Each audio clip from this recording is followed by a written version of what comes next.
Following radio program is for informational purposes only and is neither specific nor tailored financial advice to any individual. It is not intended as an offer or solicitation for the purchase or sale of any financial instrument. Always do your own due diligence and consult a financial advisor before making any investments. Investing involves risk, which can result in the loss of any or all principal. Peter Weitz is a registered investment advisor with Fusion Analytics Investment Partners, LLC, an SEC-registered investment advisor, as well as a registered rep with Fusion Analytics Securities, LLC, a FINRA registered broker-dealer and SIPC member. All views expressed in this program are those of the host or guests and do not reflect the opinions of Fusion Analytics Investment Partners nor its affiliates.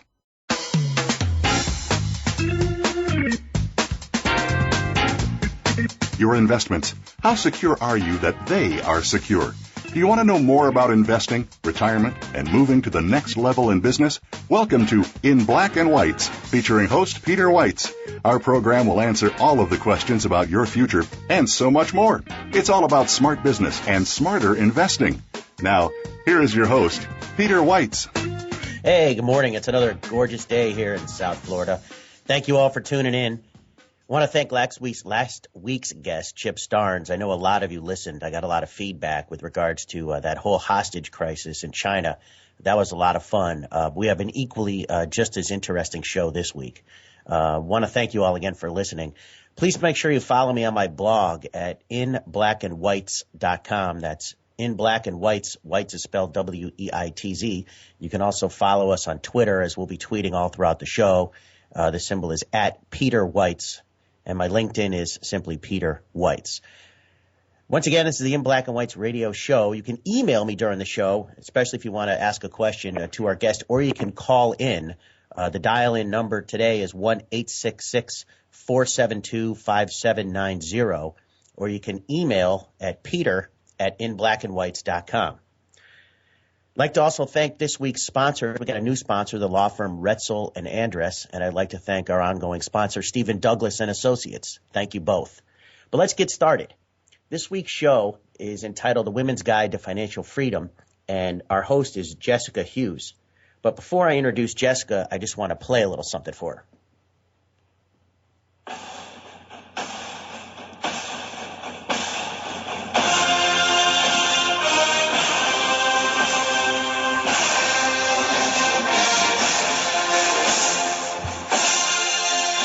So for those that don't know, Jessica is a graduate of the Florida State National Championship football team, Florida State University.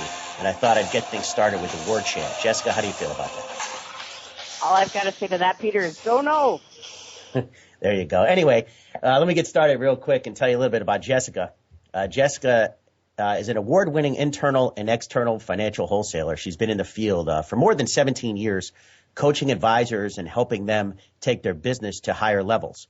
Her passionate, dedicated approach and disciplined processes, coupled with her extensive knowledge of financial products and industry trends, have made her a widely respected and valued partner. Over the course of her career, she's generated over $2 billion in sales. She's an effective communicator and educator. She has a passion for assisting clients through their retirement journeys. She holds her Series 7, her 6, 63, and her life and variable annuity designations. And she's also a certified continuing education instructor. As I mentioned, she's also a graduate of the Florida State University. She's originally from Chicago. She currently resides in Parkland, Florida, with her husband, Tony, and her 2 children, Jake and Gavin. She's active in the community, and she's a very dear friend. I'd like to welcome to the show Jessica Hughes. Peter, thank you so much for having me. Jessica, I'm glad you're here. Today's program is an interesting one. It's about empowering women, and it's a guide that Jessica's going to walk us through to attain financial freedom. And I just want to rip off a couple of stats before I get into it with Jessica, but just some things about women. And this is pretty interesting because apparently there was a study that was commissioned at the University of Michigan, and I was not a party to the study. And after I read all of these, I'm going to assume that this Michigan study was built by women for women. But here's what it says. It says that the traits for women and money are this. Women are more goal-oriented. Women are more open-minded and follow more long-term approaches. Women do more research. They get more facts to make more informed decisions. Women build long-term relationships with their advisors and their professionals. Women center around family, heirs, and legacies, and women keep the bigger picture in mind. Now, to me, that all sounds like it was just a made-up survey, but apparently it's true. But I think it's important in this particular segment of the show because women basically outlive men. And I think it's important that women are empowered and women understand investments because they're going to be around longer than us. So with that, Jessica, again, welcome to the show. And I want to just begin with you by understanding a little bit of how you came around or how you came across this topic. I know that family sort of played into it, and I'd like to just hear how you started thinking about empowering women and understanding finance. Well, Peter, it's a great question because, when I was growing up, it was interesting to me because I had two very influential women in my life as far as finances are concerned. One was my wonderful mother, and the other was my Aunt Penny. And I know the moms that are out there, they can relate to that mother-daughter bond. But it was interesting to me because all while I was growing up, my mom completely left all of the finances up to my dad. My dad handled all the checks. He wrote all the, paid the bills. He did everything, whereas my mom really didn't have anything to do with the finances. When I started looking about getting into the industry, like you mentioned, 17 years ago, my aunt was a senior vice president at a major financial corporation. My mom actually started to discourage me about going into money into finance because she felt like it was going to be a topic we couldn't relate on. So, I always like to ask this question, and I'm going to ask it of our audience, those listeners that are out there today, is, if you think about it, when were we ever taught anything about money? And it's funny because when I hold workshops and I'm talking to an audience, I might get one or two hands that, that go up and they say, I learned about it in school, I learned about it here, I learned about it there. But the key thing to take away from that is that 95% of Americans are simply never taught anything about money. It's crazy. It's one of the most important things that we'll deal with, but we're simply never educated on the topic. And so in your analysis of this topic and, looking at your own personal situation with your mom and your aunt, what did you find different between men and women, and do you see that they invest or think differently about investments? I do, and what's great news for women is that we naturally make incredible investors. I've spent a lot of my career in researching, women in finance, and we find that women are traditionally geared towards, investing in things that they find value in. They're very value oriented. Where, I love to ask this question, but I'll always say, think about this just for a second. Is, what's important about money to you? Because if you really just stop and say, why do we even need money? What's the point of it? It's funny to me because I love, and I'm going to pick on you here for a second, Peter. I love to ask men that question. I can't wait. Because, yeah. If I ask you, Peter, what's important about money to you? What would you tell me? Buying stuff. In fact, I was thinking about this before the show started. The new Callaway driver just came out, and it's on my list. Of course it is. But, you just kind of helped me with the point is that men are very into their toys. And it's funny because they invest more based on goals, things like paying down debt, traveling, starting businesses, whereas women, like I said, are really geared around their values. And those values are making a difference, freedom, happiness. Probably the number one answer I get when I ask women what's important about money is they tell me it's security. And that's such a great word because obviously, that's what we're all, going for is we want that security when it comes to our money. And, statistically, in some of your research, what have you come across with regards to, so security, what else do women think about when they think about their money? Well, like you just hit on a lot of the traits. We find that women are very, very geared towards leaving a legacy and taking care of their family. It's a great quality, but it can also be detrimental. I talk a lot about my Grandma Eve. She was just like the best example because here she was driving like a Mustang convertible at the age of 86. We want people to enjoy their golden years. So we're really all about financial empowerment. And I know that this was in the title of the show today, but when we talk about empowerment and really what the definition is, it's the practice of sharing information and really enabling ourselves to be educated around, the subject of money. So, we want people to enjoy their golden years. And what I would say, and when I study things, Peter, I kind of break it out as the good news, the bad news, and really like the 4 things we can do to become more financially empowered. That's great. I mean, I think you and I talked about this several years ago at a seminar, and I noticed that Hallmark printed 100,000 Happy 100 birthday cards, or Happy 100th birthday cards. And knowing Hallmark's a for-profit business, I'd imagine that they're not going to be printing 100,000 100 birthday cards if there aren't people out there buying them. And I think it makes an – yeah, go ahead. I'm sorry. The statistics show us that 1 in 4 people just in the general population will live to be 100. So you and I should sing happy birthday to everybody and say happy 100th birthday. But what's key in that when we talk about women specifically is that for women it's 1 in 3. So 1 in 3 women are expected to live to be 100, and 90% of women at some point will be solely responsible for their finances. That's great. So essentially then what you're saying is there's this big industry push to get women to understand investments more because they have the savvy, they just haven't had the education. Is that correct? That's correct. I know we were talking about this earlier, but even this weekend in the Sun Sentinel, if you were looking at the money section, they had something about the new retirement plan that can't erase all obstacles to savings, and they were talking that Obama's even looking at creating something called MyRA, where they're literally going to help boost the nest eggs of women and minorities because they think that's very, important going forward.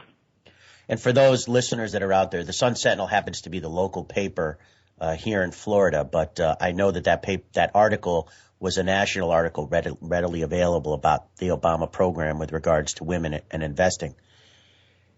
The other thing that I think is interesting, and before Jessica, in our next segment, what we're going to get into is your 4-step process that empowers women and the steps that they can take to become more financially empowered. But I kind of want to make sure that we really set the tone here with regards to the differences between what a man thinks with regards to investments and what a woman thinks. So are women traditionally better savers as well? Yes, it's incredible. The statistics tell us, like I said, that we're just naturally really good investors. And, I bet all the ladies out there that are still dating could help me answer this. But, we find that men make a big mistake when it comes to investing because they tend to jump in and out of investments. So if I was to ask the ladies, like I said, that were out there dating, the one thing that we always have a tough time getting men to do is make a commitment. Right, Peter? The commitment is one of those words. Listen. Leave me out of this for the moment, okay? For some reason, that word commitment scares you guys. So what we found is that women are the exact opposite. They kind of take a buy and hold approach when they're investing, and we see that their returns on their investments tend to be much higher because, again, they're not jumping in and out of things. They keep their seatbelts on, and they, like I said, naturally make great investors. That's a good point, and we're going to touch more on that in just a moment. Jessica, we're going to take a break. When we come back from the break, we're going to get into more on why there's a need to empower women, but more importantly, your 4-step process to guide women to financial freedom. You're listening to the In Black and White's radio show on the Voice America Business Network.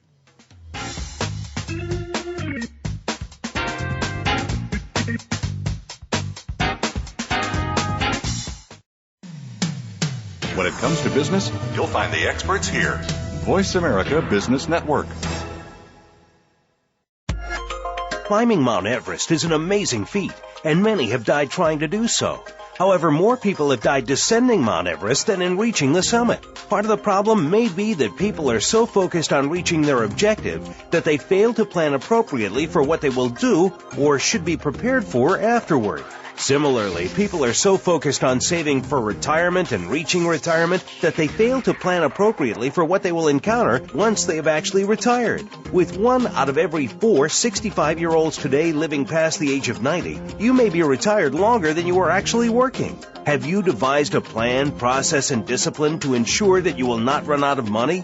If you are not sure what to do, then simply contact Peter Weitz and his retirement team at Fusion Analytics. We help manage human emotions emotions using 3 proprietary investment techniques. Our job is to evaluate the forces that the typical investor can't see so that wealth is preserved and not lost. Find out more at inblackandwhites.com. Weitz is spelled W-E-I-T-Z. Email Peter at inblackandwhites.com. In Black and Whites, we win by not losing. Stephen Douglas Associates, delivering talent, impacting results. Now celebrating 30 years of bringing top talent to some of the nation's most recognizable companies and private equity firms, whether they need highly qualified executives permanently or on a project basis. Recognized by Inc. magazine as one of the fastest growing companies in America in 2012 and 2013. To learn more, visit us at www.stephendouglas.com. When it comes to business, you'll find the experts here. Voice America Business Network.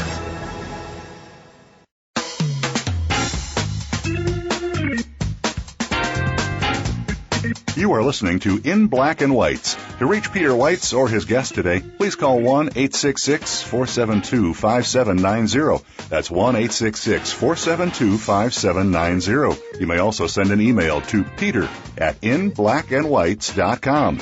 Weitz is spelled W-E-I-T-Z. Email Peter at inblackandwhites.com. Now, back to this week's program.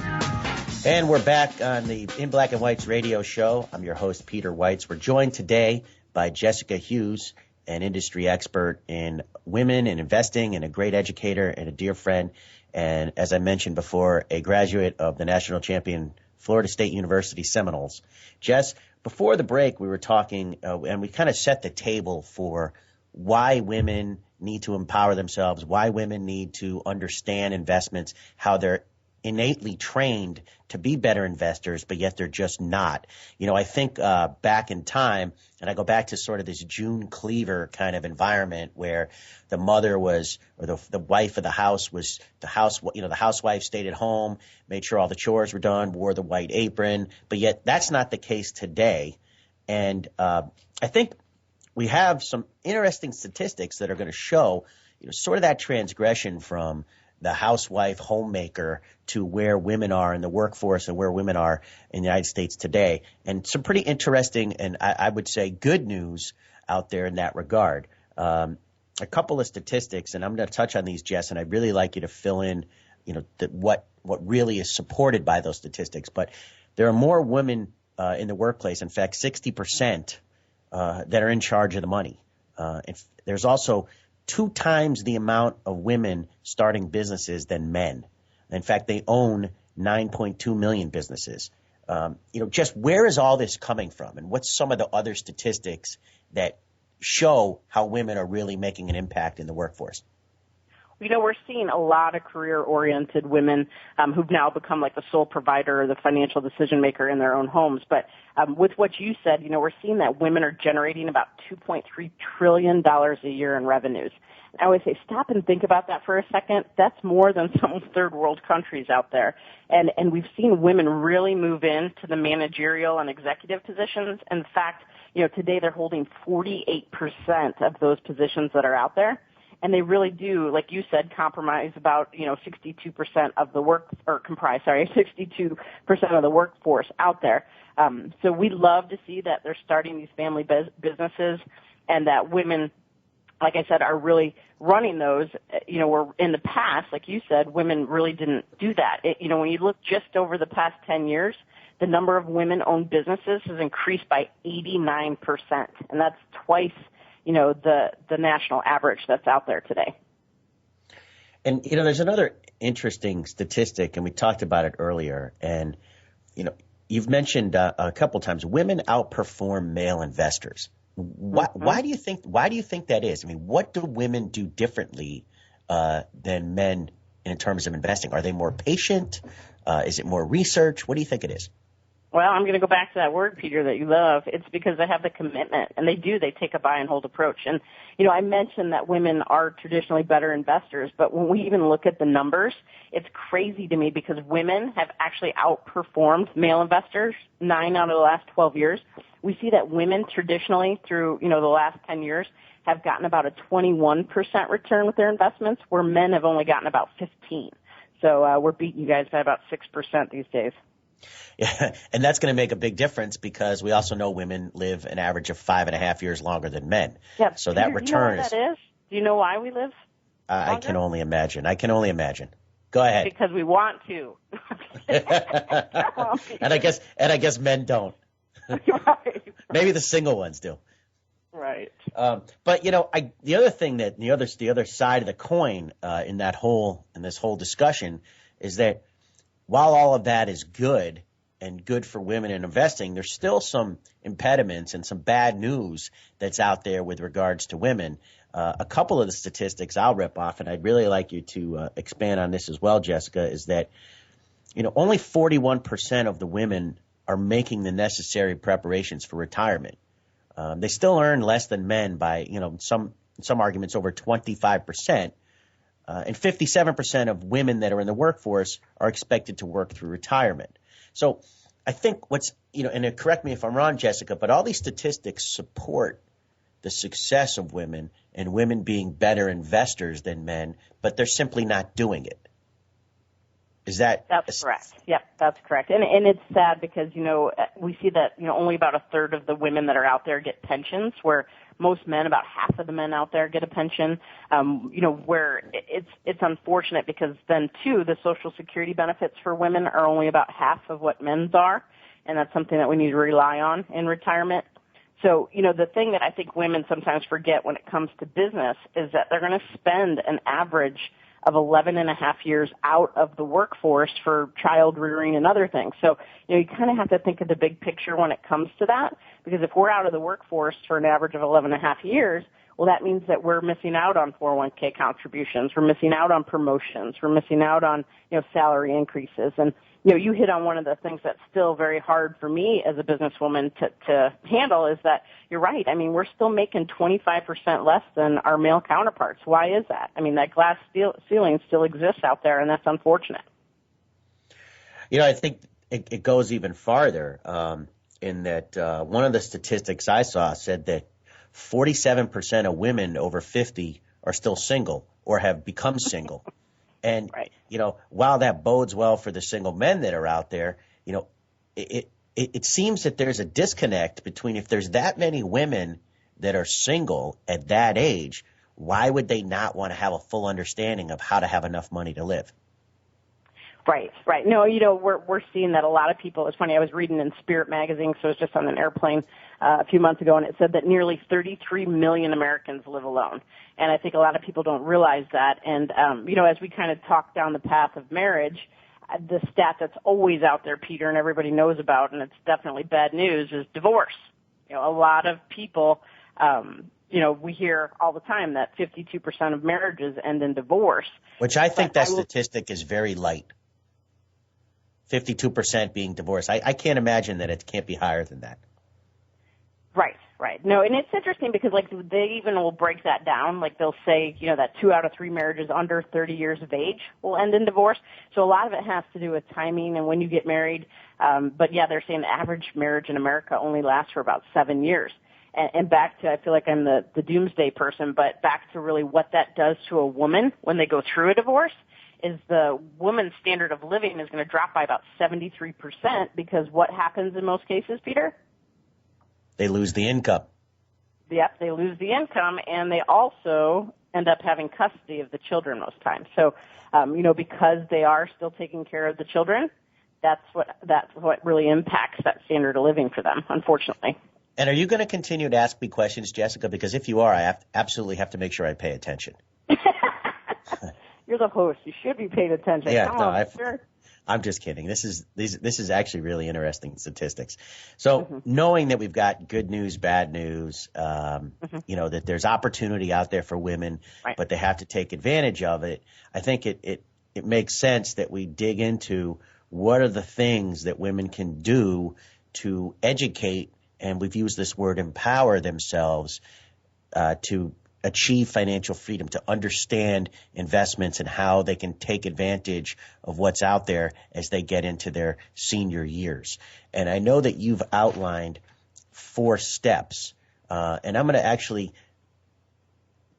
tell you what each step is, but I'd like you to expand sort of on each step, and let's get into a little bit of dialogue on it. Again, we're happy to take your phone calls, and feel free to email into the show as we get into this. Jessica would be pleased to answer any and all of your questions. But the first goal is simple. It's just to set goals. So are you telling me that something as simple as set goals is not being used or as not an effective tool amongst women or even men in that regard for investing?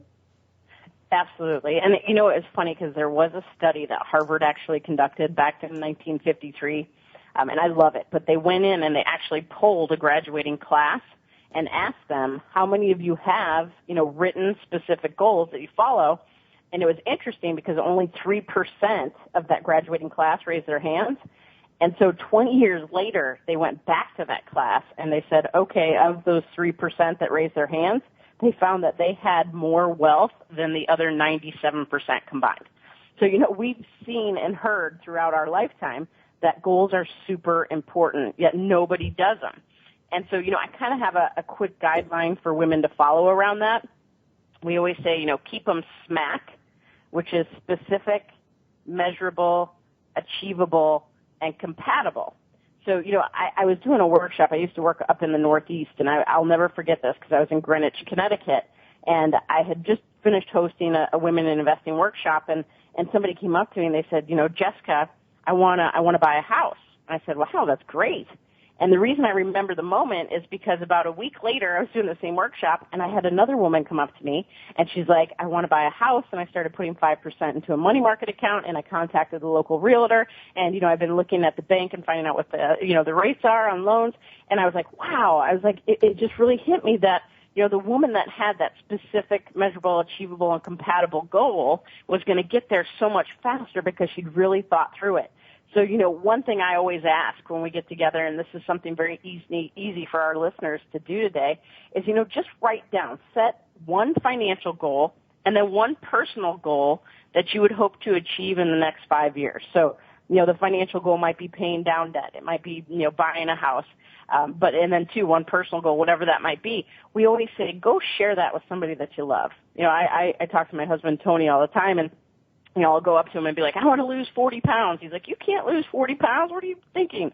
So, you know, when you tell the people that are around you, you know, what the goal is, they'll tell you if it's compatible and achievable. So, you know, again, just to set goals, it's extremely important. We've seen that will, you know, drive you to achieving those goals. And if you can keep them specific, measurable, and achievable, that's a great guideline for, you know, moving forward. And I would imagine that also would work for men to follow that same SMAC guideline as well. Sure, absolutely. Well, that's interesting. So again, it's SMAC is the acronym, and it stands for what again, Jessica? Specific, measurable, achievable, and compatible. And compatible. So if we set those goals, and if we set a simple goal that follows the guidelines of that acronym, I think we're starting to be on our way to financial freedom. Correct? Yes. Great. Well, Jess, with that, we're going to take a short break. You're listening to the In Black and White's radio program with your host, Peter Weitz. We'll be back with Jessica Hughes in just a moment.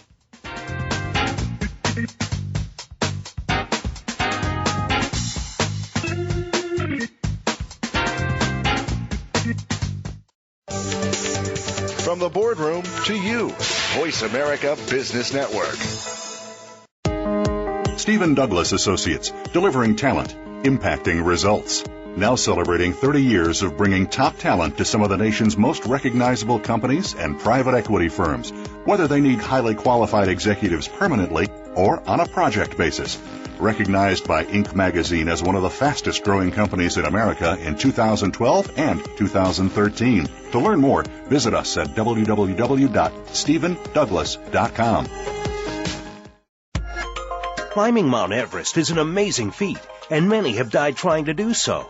However, more people have died descending Mount Everest than in reaching the summit. Part of the problem may be that people are so focused on reaching their objective that they fail to plan appropriately for what they will do or should be prepared for afterward. Similarly, people are so focused on saving for retirement and reaching retirement that they fail to plan appropriately for what they will encounter once they have actually retired. With 1 out of every 4 65-year-olds today living past the age of 90, you may be retired longer than you are actually working. Have you devised a plan, process, and discipline to ensure that you will not run out of money?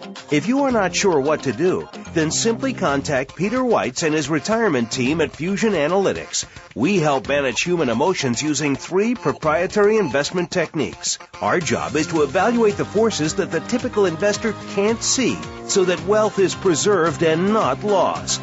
Find out more at inblackandwhites.com. Weitz is spelled W-E-I-T-Z. Email Peter at inblackandwhites.com. In Black and Whites, we win by not losing. Voice America Business Network, the bottom line in business.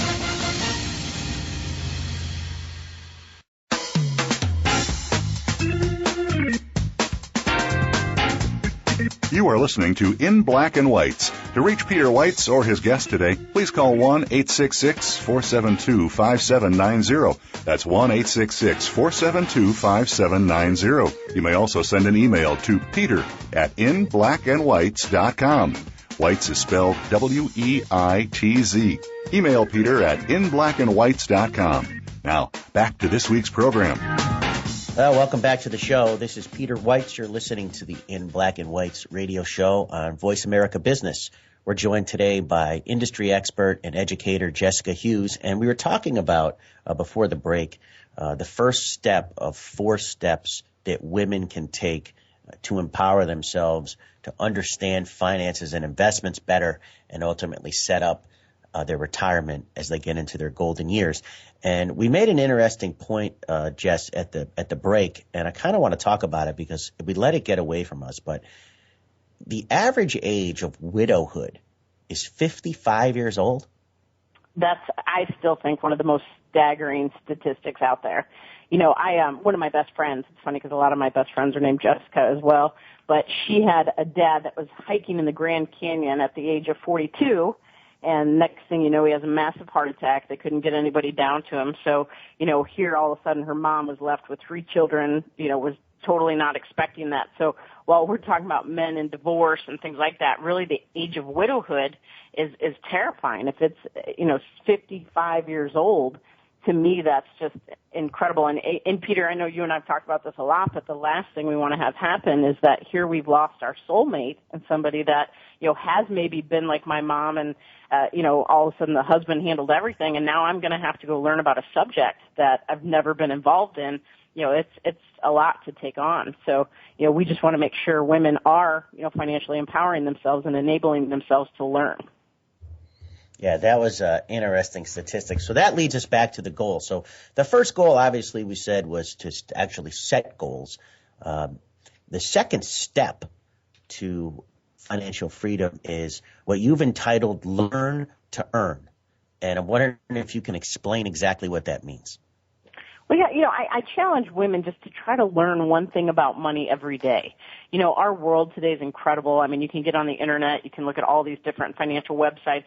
But, you know, I'm an avid reader myself, and what I've also asked is that women try to incorporate reading 2 investment books every year. The one that I would always suggest first and foremost for every woman out there is called Smart Women Finish Rich by David Bach.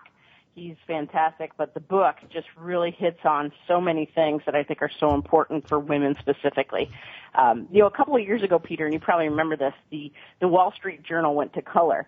And I say a lot of times women are, you know, in the grocery store or somewhere, or let's even say like a Starbucks where the Wall Street Journal is just sitting out. I'll always say if you pick it up because it went to color years ago and just read, you know, the beige section, you'll know more than 90% of the Americans out there. It kind of keeps you up on what's happening in our world of finance. And then, you know, there are many investment clubs and things like that people can join that are available to them through like the National Association of Investors or several other clubs. But that's a great way just to go and learn about something, you know, in regards to money every single day. And we, you know, when we talk about it, and I hear a lot about it in my regular business in the financial planning world is, you know, or particularly when I'm out talking to a company about their 401k, the average investor just doesn't understand the lingo. They don't understand this whole financial jargon, almost like a second language that we speak. Do any of these books, or, if I were to pick up the Wall Street Journal as a novice, am I going to really understand what they're talking about, or is there some other way that they can educate themselves to learn more? Absolutely. And that's, there's even books out there that'll help break down our language. And I do laugh, Peter, that we talk in financial Finglish all the time. We have, 3 words for everything, and that's one of the hardest things to comprehend. But, I would tell you that there's a couple of concepts and things that are out there today that are just really important to understand. And one that I'm just crazy about educating around is something, because you mentioned the 401k, called triple compounding. That's just an example of one of the words that we use, but I'll ask people as I travel around, I say, have you ever heard of the concept of triple compounding? And I might get 1 or 2 people that raise their hands, but it's one of the most important things for investors to understand. It's when we buy something that's tax deferred, we're actually going to be able to earn interest on the principal money we put in, interest on interest, and interest on the money that we'd normally have to pay to taxes. When you buy something tax deferred, it's actually the fastest way for you to grow your wealth. So, just being able to understand terms like that. So many people come in and they say, Peter, are you maxing out your 401k? Are you maxing out your 401k? And everybody's like, well, why would I do that? What does that mean? It's because of that triple compounding effect. The government limits how much we can actually put in those 401k plans. And I know you and Steve offer other things that they can get that tax deferral in. But it is almost too good to be true. So, understanding things like that, learning concepts like that really are crucial to succeeding, I think, going forward. Well, thanks. And obviously, triple compounding is an incredible way to grow your money. And it's probably something that every investor, male or female, should be thinking about. Yes, before taxes are heading and all that, absolutely.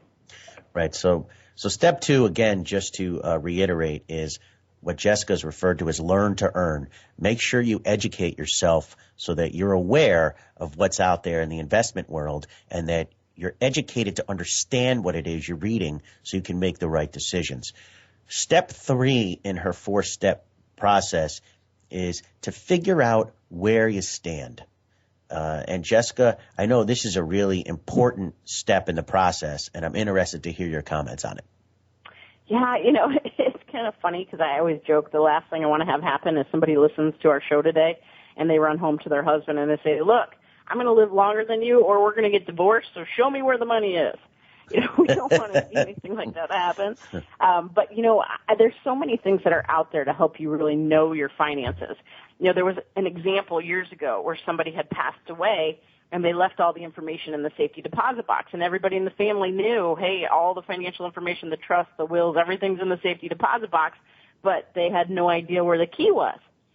So being able to find your stuff and really creating, a will or a living trust is extremely important. You've got to know where you stand financially, and to leave it all up to your husband and to be in a situation like that where you don't know where everything is. We don't want to see that happen. So, I know you guys offer several, different workbooks, worksheets, things to be able to know where everything is. So, we just think that's super important. That's great.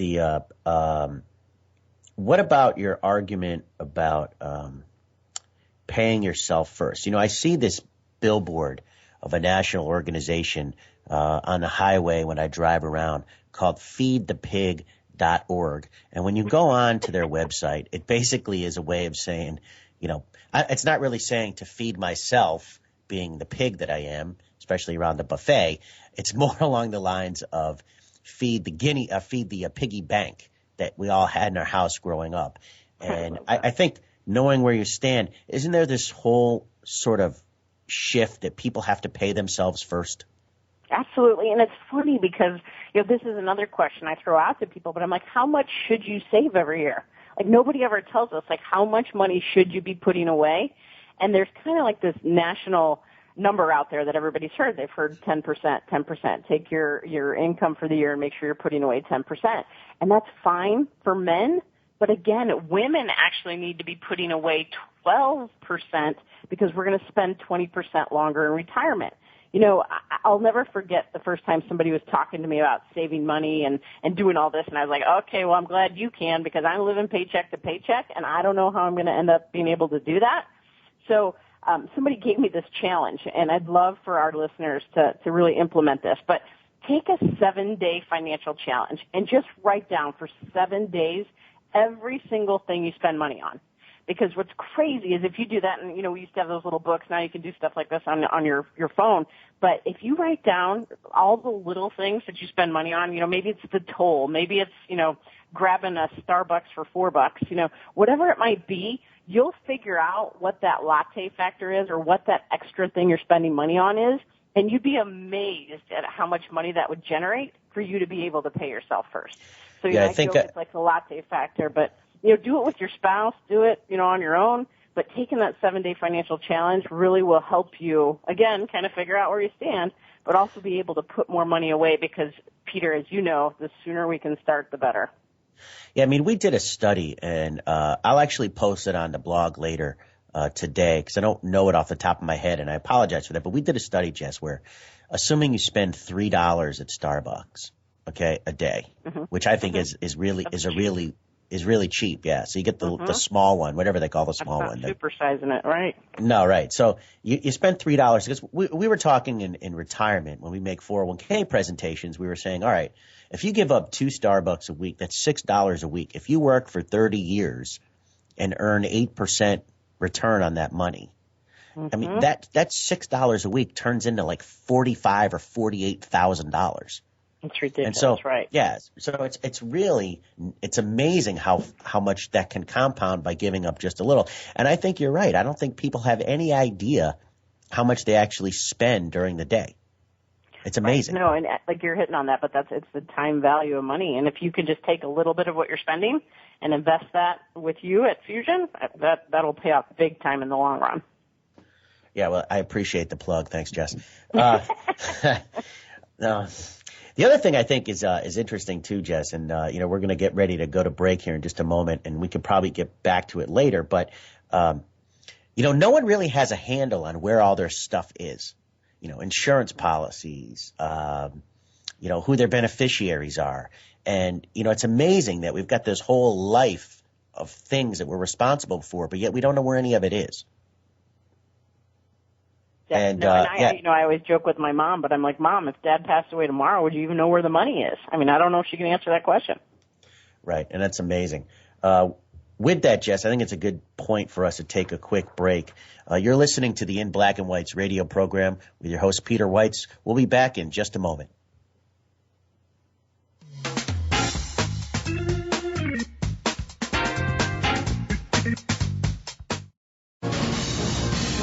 Voice America Business Network, the bottom line in business. Climbing Mount Everest is an amazing feat, and many have died trying to do so. However, more people have died descending Mount Everest than in reaching the summit. Part of the problem may be that people are so focused on reaching their objective that they fail to plan appropriately for what they will do or should be prepared for afterward. Similarly, people are so focused on saving for retirement and reaching retirement that they fail to plan appropriately for what they will encounter once they have actually retired. With 1 out of every 4 65-year-olds today living past the age of 90, you may be retired longer than you are actually working. Have you devised a plan, process, and discipline to ensure that you will not run out of money? If you are not sure what to do, then simply contact Peter Weitz and his retirement team at Fusion Analytics. We help manage human emotions using 3 proprietary investment techniques. Our job is to evaluate the forces that the typical investor can't see so that wealth is preserved and not lost. Find out more at inblackandwhites.com. Weitz is spelled W-E-I-T-Z. Email Peter at inblackandwhites.com. In Black and Whites, we win by not losing. Stephen Douglas Associates, delivering talent, impacting results. Now celebrating 30 years of bringing top talent to some of the nation's most recognizable companies and private equity firms, whether they need highly qualified executives permanently or on a project basis. recognized by Inc. magazine as one of the fastest growing companies in America in 2012 and 2013. To learn more, visit us at www.stephendouglas.com. The business community's first choice in Internet Talk Radio. Voice America Business Network.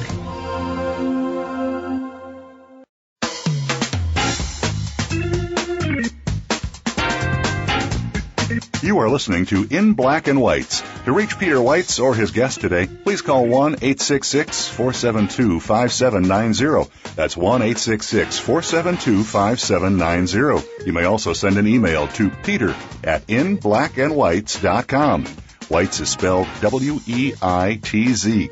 Email Peter at inblackandwhites.com. Now, back to this week's program. Yeah, welcome back.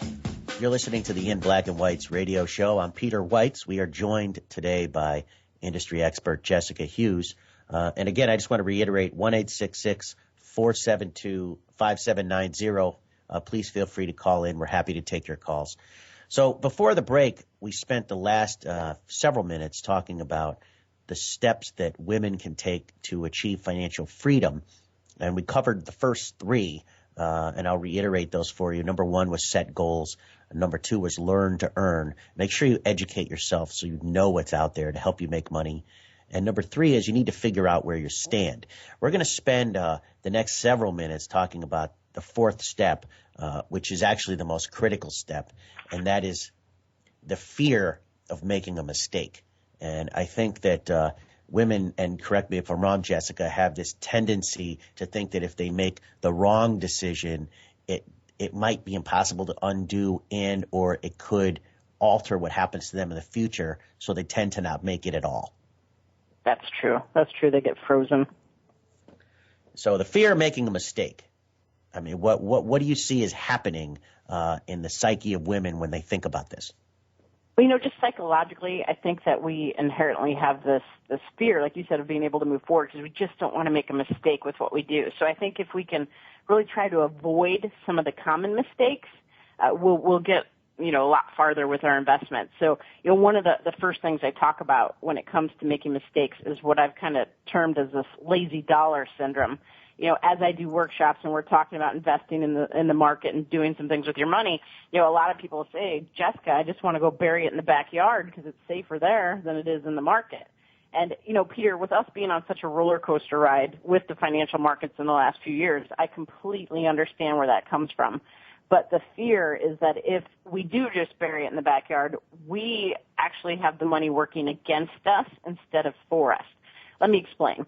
A lot of people will go and buy CDs, and it was cute. I saw this cartoon the other day where a woman was going into the bank to roll over her CD, and the bank said, actually you owe us 1.5%.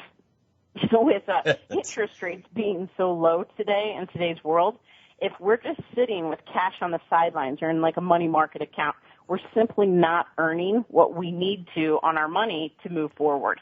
Again, I call it the lazy dollar syndrome because once we factor in taxes and inflation, we're actually losing money on our money. So, burying it in the mattress or doing something like that. While I know the stock market can be scary, we have to be invested in equities to make money to get past, the cost of inflation, cost of living, and then also, the taxes that we have to pay on those dollars. So, I would just say make sure you avoid having those lazy dollars on the sidelines. There's so many great alternatives out there where people can make, more money than what we're getting on our money market accounts these days.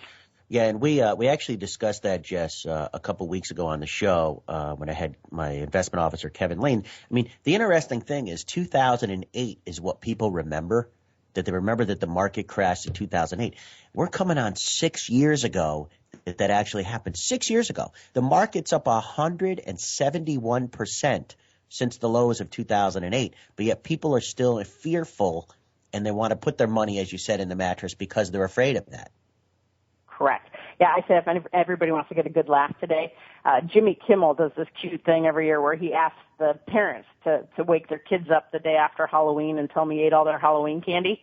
But it's one of the funniest things. You can Google it on YouTube. But what it's really trying to tell you is that at an early age, we learn loss, and like we just try to avoid it, but we can't be losing money on our dollars because again, we'll never get ahead.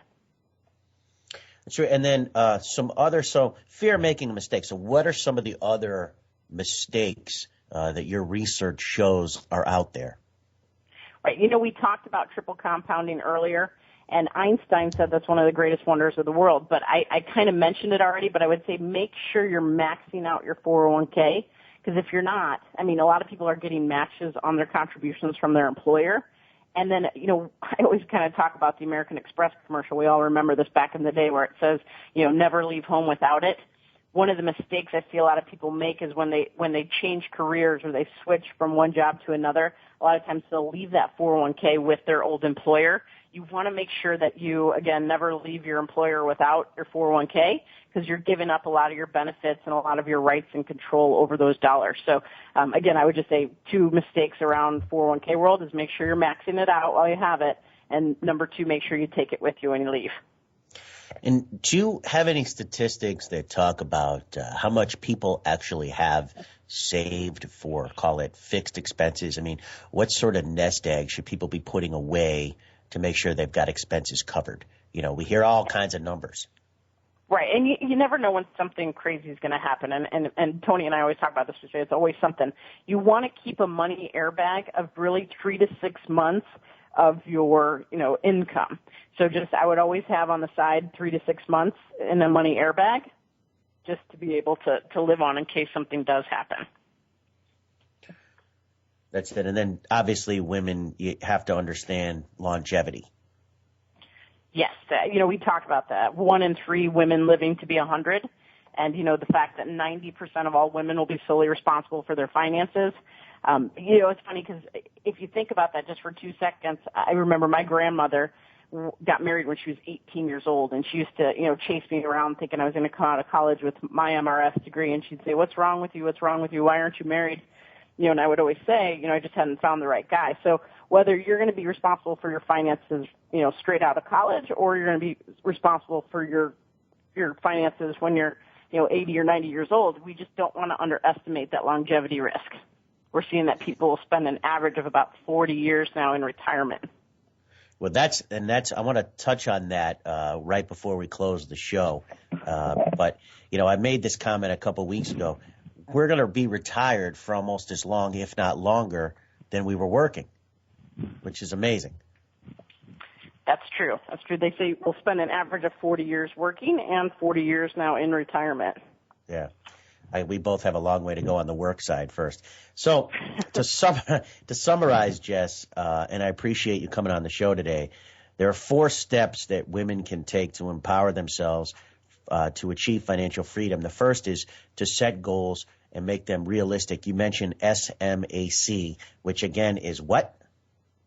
Keep it specific, measurable, achievable, and compatible. That's great. Second is learn to earn. Make sure that you pick up at least 1 or 2 books a year. Read the Wall Street Journal. Think about how you can better educate yourself to understand investments. The third is, step 3 is figure out where you stand. The last thing you want is something bad to happen and you don't know what you have or, more importantly, where it is. And finally, avoid mistakes. And don't have a fear of making a mistake. It's okay to make a mistake because you can always undo it. Try at all costs to keep yourself educated so you don't avoid them. With that in mind, Jessica, I can't thank you enough for being on the show. I'm sure that this is going to be heavily downloaded either on the iTunes library or off our webpage at In Black and Weitz so that people can re-listen and reiterate all these great points that you made regarding women and investments. And again, thank you for being on the show. Thank you for having me. And Peter, I just want to wish all the listeners a very happy Valentine's Day. Yeah, me too. It's coming up. Make sure all you men go out and do the right thing and buy roses. This is not necessarily a stock picker show, but, we like to buy stock in rose companies, particularly right around the 14th of February. But anyway, that was a joke for anyone out there, especially the regulators. Jess, thanks for being on the show. Next week, we're going to do a real interesting show about unemployment versus employment. And I think you're going to find that when you're the highly educated workforce, there's actually an extremely unhealthy low unemployment rate to the point where companies are having a very difficult time finding people in the workforce. We're going to have Matt Shore, the president of Stephen Douglas and Associates, of a very high-end boutique executive search firm. He's going to come on and explain this issue that's going on in the workplace. Thanks again to Jessica Hughes for coming on to the show. Jess, before you leave, I want to ask you one question because I do have a minute left. What's your take on Social Security? You know what? I think that, unfortunately it's on a crash course. So when you even read the front page of, the Social Security statement, it says that it's going to be exhausted by 2037. I would just tell people, again, don't plan on relying on that for your only source for retirement income. You've got to make sure that you're taking personal responsibility as well as, funding that corporate plan. So you have all three of those for you in the 40 years you have to spend in retirement. Great. Jessica, thank you very much. Thanks again for listening. My name is Peter Weitz. The name of the show is In Black and Whites. Please send me an email at peter@inblackandwhites.com. Check out the blog at inblackandwhites.com. We'll put up some data that Jessica told us about today. You can listen and follow us on Twitter. My handle is Peter Weitz, and you can also find me at LinkedIn at Peter Weitz. Once again, you're listening to the In Black and Whites radio program on the Voice America Business Network. Tune in next week. We'll have a great show. Thanks again. Make it a great week. Enjoy your Valentine's Day. And Jess, we are out of here.